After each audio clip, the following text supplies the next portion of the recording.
Our goal has been to study the effects of the First World War on the social and economic development of the city of St Albans. And our end goal is to produce a book about our research, probably be on the shelves of all good bookshops about a year's time. And we're grateful to Hearts University Press for helping us out on that. So we're going to be considering in this talk businesses.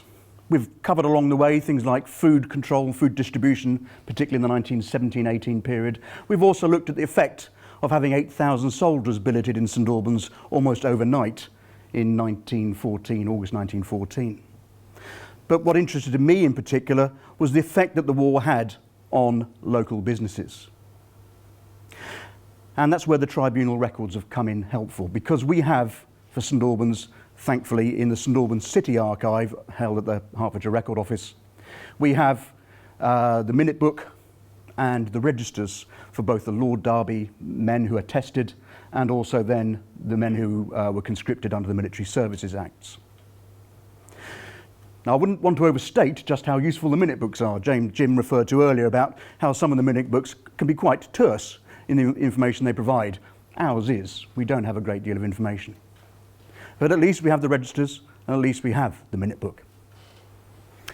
So we've had to look around for a surrogate to provide that rich detail that Sally and Jim have talked about. Where could we find an understanding of how these cases were handled? And of course, we found a good newspaper. We have a wonderfully gossipy newspaper in St Albans called the Hearts Advertiser.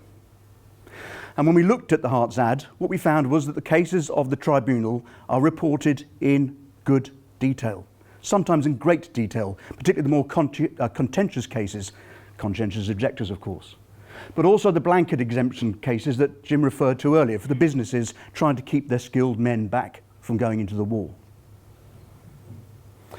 So there we've landed on our feet.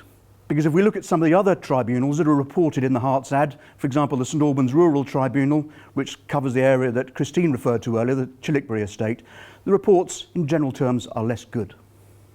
And in fact, if we look at the St Albans City Tribunal reports in the Hearts ad, there are places where they're not very good at all.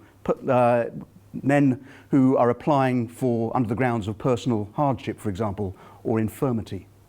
But for conscientious objection, particularly through to September 1916, and then the blanket business cases, we've got very good reports to go on.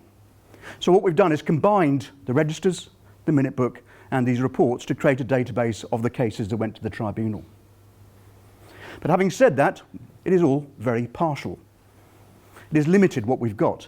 It is limited because we don't have the case papers that Sally has delved into in great detail there for us.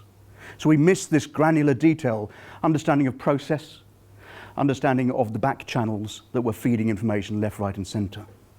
If we get visibility of those, it's by chance through the newspaper from a quote that's made by the military rep, for example, and that's rare.